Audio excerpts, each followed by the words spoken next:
ಕೊನೆಗೂ ನನ್ನ ಆಸೆಯಾಗೆ ಉಳಿದ್ಬಿಡ್ತು. ಅಲ್ಲಿ ನೋಡು ಮಯೂರಿನ.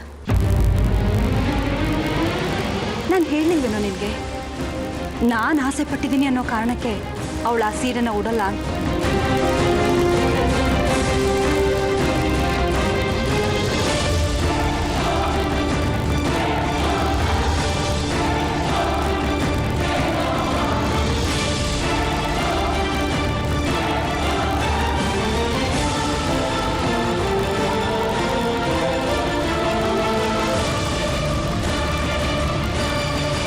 ಅವರೇ, ಪೂಜೆ ಪ್ರಾರಂಭ ಮಾಡೋಣವೇ? ಖಂಡಿತವಾಗ್ಲೂ ಮಾಡಬಹುದು. ಕೂತ್ಕೊಳ್ಳಮ್ಮ. ಗುರುಬ್ರಹ್ಮ ಗುರು ವಿಷ್ಣು ಗುರುದೇವೋ ಮಹೇಶ್ವರ ಗುರು ಸಾಕ್ಷಾತ್ ಪರಬ್ರಹ್ಮ ತಸ್ಮೈ ಶ್ರೀ ಗುರುವೇ ನಮಃ. ಆಗಮಾರ್ಥಂತು ದೇವಾನಾಂ ಗಮನಾರ್ಥಂತು ರಾಕ್ಷಸಾಂ ಗುರುವೇ ಘಂಟಾರವಿಂದ್ರತ್ವಂ ದೇವತಾಹ್ವಾನಲಾಂಛನಂ ಇತಿ ಘಂಟಾನಾದಂ ಕೃತ್ವಾ ತದೇವ ಲಗ್ನಂ ಸುದಿನಂ ತದೇವ ತಾರಾಬಲಂ ಚಂದ್ರಬಲಂ ತದೇವ ಲಕ್ಷ್ಮೀಪತೆ. ಓಂ ಗುರು ಬ್ರಹ್ಮ ಗುರು ವಿಷ್ಣು ಗುರುದೇವೋ ಮಹೇಶ್ವರ ಗುರು ಸಾಕ್ಷಾತ್ ಪರಬ್ರಹ್ಮ ತಸ್ಮೈ ಶ್ರೀ ಮಹಾಗಣಾಧಿಪತಯೇ ನಮಃ. ನಿಮ್ಮ ಕುಲದೇವತೆಗಳನ್ನು ನೆನೆಸ್ಕೊಂಡು ಈ ಸಮಾರಂಭ ಯಶಸ್ವಿಯಾಗಲಿ ಅಂತ ಕೇಳ್ಕೊಳ್ಳಿ. ಕುಲದೇವತಾ ಪ್ರಸಾದ ಸಿದ್ಧಿರಸ್ತು. ಓಂ ಮಹಾಲಕ್ಷ್ಮೀಶ ವಿದ್ಮಹೇ ವಿಷ್ಣು ಪತ್ನಿ ಚ ಧೀಮಹಿ ತನ್ನೋ ಲಕ್ಷ್ಮೀ ಪ್ರಚೋದಯಾತ್. ಹುಡುಗನ ಕಡೆಯವರು ಹುಡುಗಿ ಹಣೆಗೆ ಕುಂಕುಮ ಇಡಿ. ಹುಡುಗಿ ಕಡೆಯವರು ಹುಡುಗನ ಹಣೆಗೆ ಕುಂಕುಮ ಇಡಿ.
ಅದು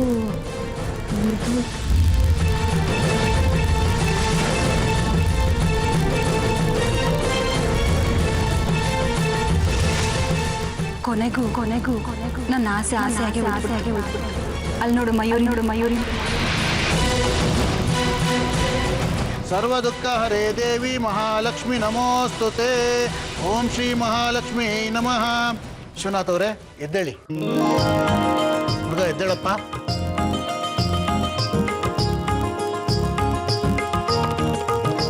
ಹಾರ ತಗೊಳ್ಳಿ. ಹಾರ ಹಾಕಿ.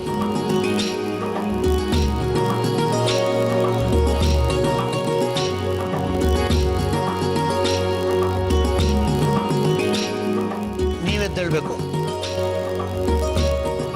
ನೀವೆದ್ದೇಳಿಮ್ಮ.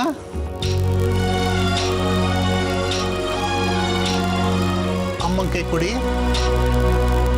ದೋಸೆಗೆ ಹರಿಸಿ ಹಾರ ಹಾಕಿ.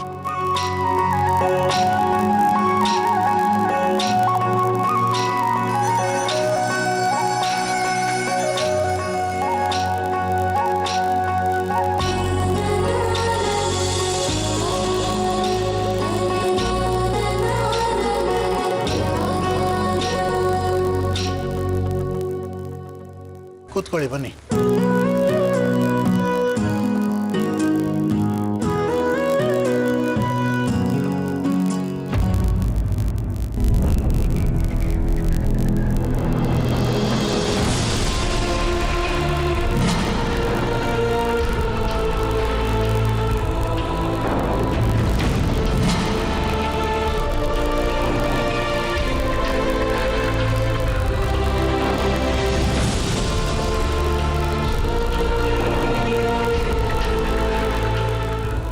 ತಂದೆ ತಾಯಿ ಇಲ್ಲಿ ಬಂದು ನಿಂತ್ಕೊಳ್ಳಿ. ಹುಡುಗಿ ತಂದೆ ತಾಯಿಯಲ್ಲಿ ನಿಂತ್ಕೊಳ್ಳಿಮ್ಮ. ಆ ಫಲತಾಂಬೂಲ ತಟ್ಟೆ ತಗೊಳ್ಳಿ.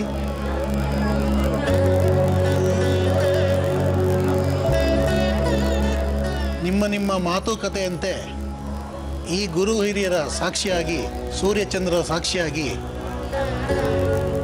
ಹರಿದ್ರಾ ಕುಂಕುಮ ಶೋಭಿತಳಾದ ಚೀಸೌ ಮಯೂರಿ ಎಂಬ ಕನ್ಯಾರತ್ನವನ್ನು ಚಿರಂಜೀವಿ ರಾಜಶ್ರೀ ಜಯಂತಂಬ ನಿಮ್ಮ ವರನಿಗೆ ಮದುವೆ ಮಾಡ್ಕೊಳಕ್ಕೆ ಹೋಗ್ತಾ ಇದ್ದೀವಿ ಅಂತ ಹಣ್ಣನ್ನು ಕೊಟ್ಟು ಮಾತುಕತೆ.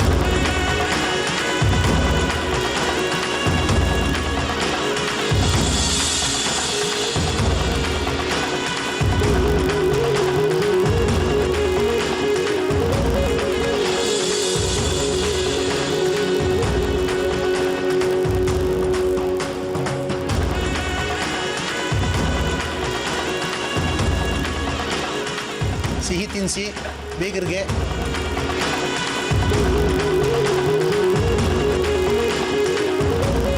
ನೀವು ಅವ್ರಿಗೂ ಕೊಡಿ.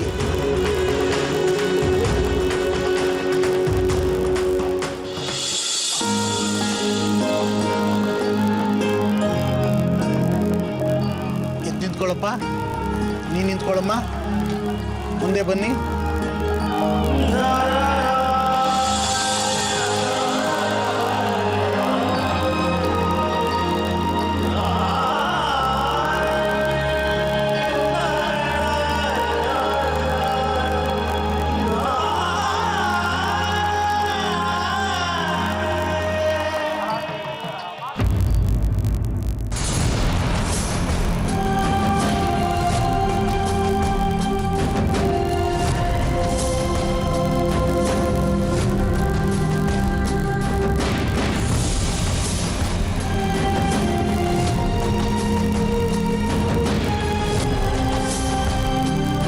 ಜಯಂತ, ಯಾಕಪ್ಪ ಉಂಗ್ರ ತೊಡ್ಸೋ? ಯಾಕ ಹಿಂದಿರ್ತಿದ್ಯಾ? ತೊಡ್ಸು, ಉಂಗ್ರ ತೊಡ್ಸು ಜಯಂತ.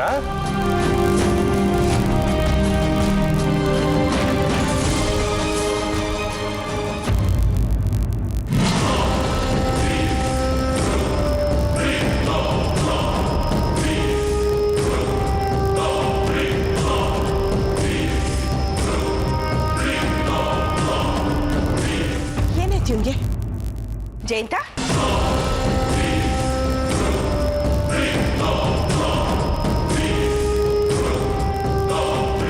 ಏನ್ರಿ ಇದು?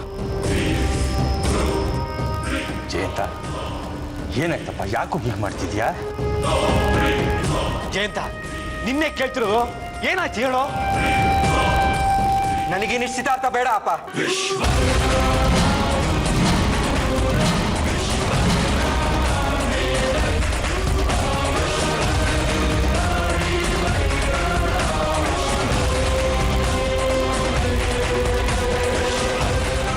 ಜಯಂತ, ಏನು ಬಂದವ್ರ ಮುಂದೆ ತಮಾಷೆ ಮಾಡ್ತಿದ್ಯಾ?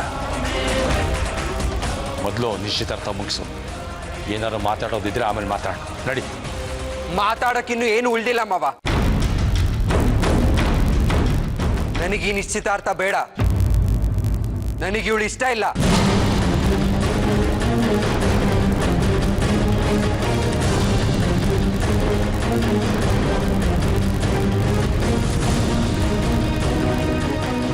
ನನ್ನಿಂದ ಆಗ್ತಿರೋ ತೊಂದರೆಗೆ ಇಲ್ಲಿ ಬಂದಿರೋರು ಎಲ್ಲರಿಗೂ ನಾನು ಕ್ಷಮಾಪಣೆ ಕೇಳ್ತಾ ಇದ್ದೀನಿ. ದಯವಿಟ್ಟು ನನ್ನ ಕ್ಷಮಿಸ್ಬಿಡಿ. ಜೈನ್, ನಿಂತ್ಕೋ. ಏನಾಯ್ತು? What's wrong with you? What's wrong with me? ನನ್ನನ್ನು ಕೇಳ್ತಾ ಇದ್ಯಾ? ನಿನಗೆ ಗೊತ್ತಿಲ್ವಾ ಏನೇನೆಲ್ಲ ರಾಂಗ್ ಆಗಿದೆ ಅಂತ? ಆದ್ರೂ ಕೇಳ್ತಾ ಇದ್ಯಾ? ಹೇಳ್ತೀನಿ. ನಿನ್ನನ್ನು ನನ್ನ ಲೈಫ್ ಪಾರ್ಟ್ನರ್ ಆಗಿ ಸೆಲೆಕ್ಟ್ ಮಾಡ್ಕೊಂಡಿದ್ದು ದೊಡ್ಡ ರಾಂಗ್ ಡಿಸಿಷನ್.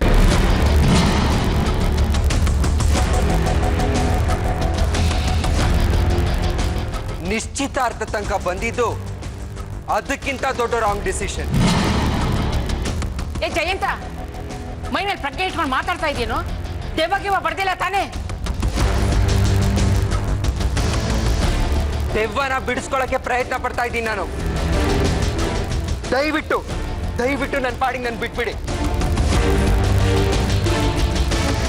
ಬಿಟ್ಬಿಡಿ ಅಂದ್ರೆ ಹೇಗೋ ಬಿಟ್ಬಿಡಕ್ಕಾಗತ್ತೆ? ಎಂಗೇಜ್ಮೆಂಟು ಮದುವೆ ಅಂದ್ರೆ ನಿಂಗೆ ತಮಾಷೆ ಆಗೋಗಿದ್ಯಾ? ಇವಳೇ ಬೇಕು ಇಲ್ಲ ಅಂದ್ರೆ ಸತ್ತೋಗ್ತೀನಿ ನಿಂತಿದ್ದೆ. ಸತ್ತು ಹೋಗಿದ್ರೆ ಚೆನ್ನಾಗಿರೋದು ನಾನು.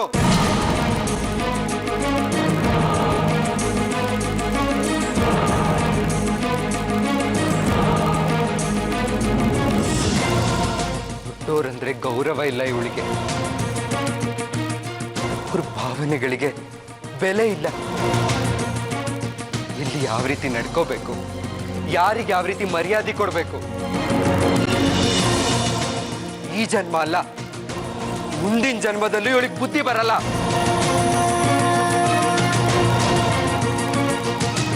ನಾನು ತಲೆ ಕೆಟ್ಟು ಆಯ್ಕೆ ಮಾಡಿರೋ ಹುಡುಗಿ ಯಾರು ಗೊತ್ತಾ ಮಾವ?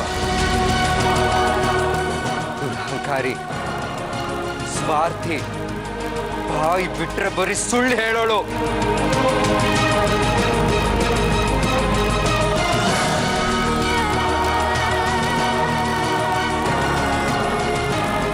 ಜಗದು ಬಿಟ್ಟ ಅಂದ್ರೆ ಹಲ್ಲೆಲ್ಲ ಉದುರು ಬಿಡ್ಕೋ ಬಡಬಾರೆ ಅಸ್ಕಲ್. ನೀನ್ ಏನು ಅಂತ ತಿಳ್ಕೊಂಡಿದ್ಯಾ? ಬಾಯಿಗೆ ಬಂದಂಗೆ ಮಾತಾಡ್ತೀಯ ನಿನ್ನ. ಮಾತಾಡ್ಲಿ ಬಿಡಿ ಮಾವ. ಮನ್ಸಲ್ಲಿರೋದನ್ನ ಹೇಳ್ಕೊತಾ ಇದ್ದಾನೆ. ಇನ್ನು ಏನೇನ್ ಅನ್ಕೋತಿದ್ದೆ ನನ್ನ ಬಗ್ಗೆ ಹೇಳು ಜಯಂತ್. ಮಯೂರಿ, ನೀ ಸ್ವಲ್ಪ ಸುಮ್ಮನಿರು. ಇಲ್ಲ ದೊಡಮ್ಮ, ನೀನ್ ಹೇಳು. ಹೇಳ್ಬೇಕಾ ಇನ್ನು ನಿನಗೆ?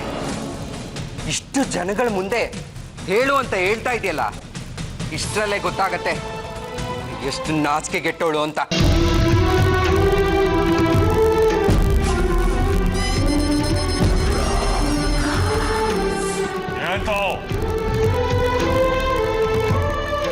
ಕಂಡೋರ್ ಮನೆ ಹೆಣ್ಣು ಮಕ್ಕಳ ಬಗ್ಗೆ ಕೇವಲವಾಗಿ ಮಾತಾಡೋದ್ರೇನೆ ಸಹಿಸೋನಲ್ಲ ನಾನು. ಅದರಲ್ಲಿ ನಮ್ಮ ಮನೆ ಹೆಣ್ಣು ಮಕ್ಕಳ ಬಗ್ಗೆ ಮಾತಾಡ್ತಿದ್ಯಾ? ನನಗೂ ಇವಳನ್ನ ಸಹಿಸ್ಕೊಂಡು ಸಾಕಾಗಿ ಹೋಗಿದೆ ಮಾವ. ಅದಕ್ಕೆ ಎಲ್ಲದಕ್ಕೊಂದು ಇತ್ಯರ್ಥ ಮಾಡ್ಬಿಡ್ಬೇಕು ಅಂತ ನಿರ್ಧಾರ ಮಾಡ್ಬಿಟ್ಟಿದ್ದೀನಿ ನಾನು. ನಿಮಗೆ ಯಾರಿಗೂ ಇವ್ ನಿಜವಾದ ಸ್ವರೂಪ ಗೊತ್ತಿಲ್ಲ. ಅದಕ್ಕೆ ಇವಳನ್ನ ಮಾತ್ಗೂ ವಹಿಸ್ಕೊಂಡು ಬರ್ತೀರಾ. ಎಷ್ಟು ಕೆಟ್ಟ ಕೆಲಸ ಮಾಡಿದಾಗ ಗೊತ್ತಾ ನಿಮಗೆ?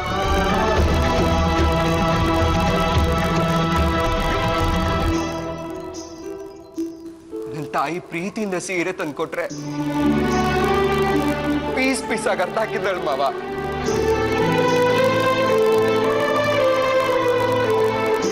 ಒಡವೆ ಹಾಕೋಮ್ಮ ಅಂತ ಪ್ರೀತಿಯಿಂದ ಕೊಟ್ರೆ ಅದನ್ನು ಮುರ್ದು ಹಾಕಿದಾಳಿ ಇವಳು.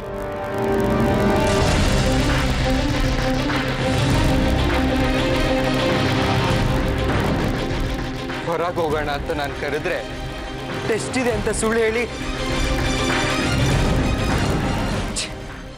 ಅದ್ರ ಬಗ್ಗೆ ಮಾತಾಡೋದಕ್ಕೂ ನಾಚಿಕೆ ಆಗ್ತಾ ಇದೆ ನನಗೆ. ಜಯಂತ, ಸುಮ್ನಿರಿ ಸ್ವಲ್ಪ ಹೊತ್ತು.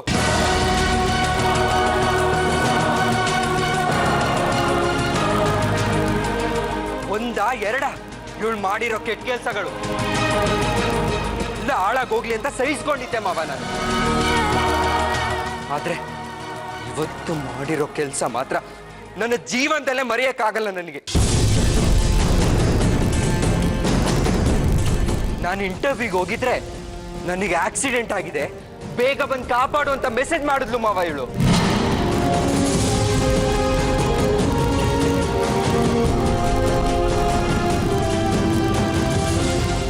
ಆ ಮೆಸೇಜ್ ನೋಡಿ ಮೈಯೆಲ್ಲ ನಡ್ಗೋಯ್ತು ನನಗೆ. ಆ ಟೆನ್ಷನ್ ಅಲ್ಲಿ ಇಂಟರ್ವ್ಯೂನು ಸರಿಯಾಗಿ ಅಟೆಂಡ್ ಮಾಡಕ್ಕಾಗ್ಲಿಲ್ಲ. ನಿಮ್ಮಂತವ್ರಿಗೆ ಏನಾದ್ರೂ ಕೆಲಸ ಕೊಟ್ರೆ ನಮ್ಮ ಕಂಪನಿ ಉದ್ಧಾರ ಆದಾಗೆ ಅಂತ ಉಗ್ದೋಡ್ಸಿದ್ರು. ಆ ಟೆನ್ಷನ್ ಅಲ್ಲೂ ಪಾಪ ಮಯೂರಿಗೆ ಏನಾಯ್ತೋ ಏನೋ ಅಂತ ಓಡ್ ಬಂದೆ. ಹಾಗೇನಂತ ಮೆಸೇಜ್ ಕಳಿಸಿದ್ರು ಗೊತ್ತಾ? ಚೆನ್ನಾಗ್ ಬಕ್ರ ಆದ್ಯಾ? ಶಾಕ್ ಆಯ್ತಾ? ಈ ರೀತಿ ಮೆಸೇಜ್ ಕಳಿಸಿದ್ಲು ಮಾವ. ಸುಳ್ಳು. ನಿನಗೆ ನನ್ನ ಮದ್ವೆ ಆಗೋದಕ್ಕೆ ಇಷ್ಟ ಇಲ್ಲ ಅಂದ್ರೆ ಹೇಳು. ನಾನ್ ನಿನ್ ಕಡೆ ಕಣ್ಣೆತ್ ಕೂಡ ನೋಡಲ್ಲ. ಆದ್ರೆ ಈ ರೀತಿ ಬಾಯಿಗೆ ಬಂದಾಗೆಲ್ಲ ಸುಳ್ಳು ಹೇಳಿ ನನ್ನ ಕ್ಯಾರೆಕ್ಟರ್ ಬಗ್ಗೆ ಮಾತಾಡ್ಬೇಡ. ಸುಳ್ಳು ಹೇಳೋ ಕಲ್ಚರ್ ಏನಿದ್ರು ನಿಂದು, ನಂದಲ್ಲ. ನೋಡು, ನೀನ್ ಕಳ್ಸಿರೋ ಮೆಸೇಜಸ್ಸು.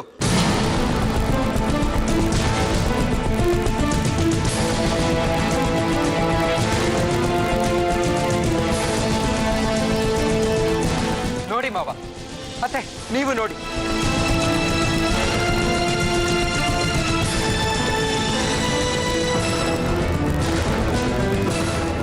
ಈ ಮೆಸೇಜಸ್ ನಿನ್ನ ನಂಬರಿಂದ ತಾನೇ ಬಂದಿದೆ. ಈ ಮೆಸೇಜ್ ಬಂದಿರೋದು ನನ್ನ ನಂಬರಿಂದಾನೆ. ಆದ್ರೆ ಈ ಮೆಸೇಜಸ್ನೆಲ್ಲ ನಾನ್ ಕಳ್ಸಿದ್ದಲ್ಲ. ಓ, ಇನ್ಯಾರು? ನಿನ್ ದೆವ್ವ ಕಳಿಸ್ತಾ? ನೋಡಿದ್ರ ಮಾವ, ಇವಳು ಹೀಗೇನೆ ತಪ್ಪು ಮಾಡೋದು ಮಾಡ್ತಾಳೆ, ಆಮೇಲೆ ನನ್ ಮಾಡೇ ಇಲ್ಲ ಅಂತ ಸಾಧಿಸ್ತಾಳೆ. ಪ್ಲೀಸ್ ಜಯಂತ್, ಸಿಂಧು ಚಿಕ್ಕಮ್ಮ ನನ್ನ ಅಂಗಡಿಗೆ ಸ್ವೀಟ್ಸ್ ತರೋದಕ್ಕೆ ಅಂತ ಕಳ್ಸಿದ್ರು. ಆಗ ನನ್ನ ಮೊಬೈಲ್ ಮನೇಲೆ ಮರ್ತು ಹೋಗಿದ್ದೆ. ಏನು ಮೊಬೈಲ್ನ ಮರ್ತು ಹೋಗಿದ್ಯಾ? ಇಲ್ವಲ್ಲ, ನೀನ್ ತಗೊಂಡ್ ಹೋಗಿದ್ದನ್ನ ನಾನೇ ನೋಡಿದ್ದೀನಿ. ಇಲ್ಲ ಚಿಕ್ಕಮ್ಮ, ನೀವ್ ಜ್ಯೂಸ್ ಕೊಡು ಅಂತ ಹೇಳಿದಾಗ ಮರ್ತು ಮೊಬೈಲ್ನ ಅಲ್ಲೇ ಬಿಟ್ಟೆ ನಾನು. ಇಲ್ಲ ಮಯೂರಿ, ನನಗೆ ಚೆನ್ನಾಗಿ ನೆನಪಿದೆ. ನೀನು ನಿನ್ ಮೊಬೈಲ್ನ ನಿನ್ ಜೊತೆಲೆ ನಿನ್ ಹ್ಯಾಂಡ್ ಬ್ಯಾಗಲ್ಲಿ ಇಟ್ಕೊಂಡು ಹೋಗಿದ್ದನ್ನ ನಾನೇ ನೋಡಿದ್ದೀನಿ. ಅದಕ್ಕೆ ನೀವು ನೋಡಿದಿರ ತಾನೆ? ಹಾ ಹೌದು, ನಾನು ನೋಡಿದೆ. ಸರಿ, ಈಗ ಮಯೂರಿ ಬ್ಯಾಗ್ನ ಚೆಕ್ ಮಾಡಿದ್ರೆ ಗೊತ್ತಾಗತ್ತಲ್ವಾ ಸತ್ಯ ಏನು ಅಂತ? ಖಂಡಿತ ಮನೆಗೆ ವಾಪಸ್ ಬರೋವರೆಗೂ ಆ ಬ್ಯಾಗ್ ನನ್ನ ಹತ್ರನೇ ಇತ್ತು.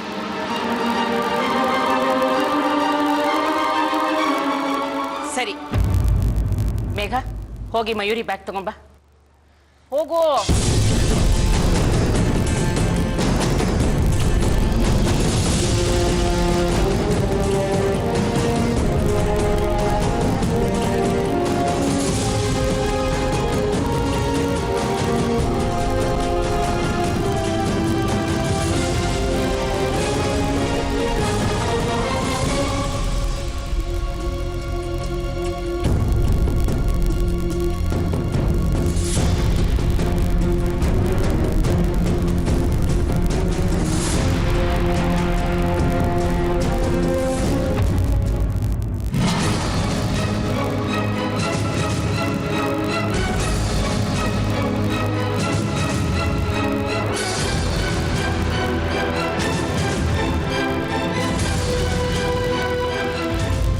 ಈಗೇನಂತ ಸುಳ್ಳು ಹೇಳ್ತೀಯ? ನನ್ನ ಮೊಬೈಲ್ನ ಮರ್ತು ಹೋಗಿದ್ದೆ, ನನ್ನ ನಂಬರಿಂದ ಯಾರೋ ಮೆಸೇಜ್ ಮಾಡಿದ್ದಾರೆ ನಿನಗೆ, ಆಮೇಲೆ ನನಗೆ ಗೊತ್ತಿಲ್ಲದಲೆ ನನ್ನ ಬ್ಯಾಗಲ್ಲಿ ನನ್ನ ಮೊಬೈಲ್ ಇಟ್ಟಿದ್ದಾರೆ ಅಂತಲಾ? ಜಯಂತ್, ನಿಜಕ್ಕೂ ಅದೇ ನಡೆದಿರೋದು ಕಣೋ. ಪ್ಲೀಸ್ ನನ್ನ ನಂಬು. ಸಾಕು, ಬಾಯಿ ಮುಚ್ಚು. ಹೆಣ್ಣ ನೀನು? ಸ್ವಲ್ಪನಾದ್ರೂ ನಾಚಿಕೆ ಮಾನ ಮರ್ಯಾದೆ ಏನಾದ್ರೂ ಇದೆಯಾ? ನಿನಗಿಂತ ಚಾರುನೇ ಎಷ್ಟೋ ವಾಸಿ.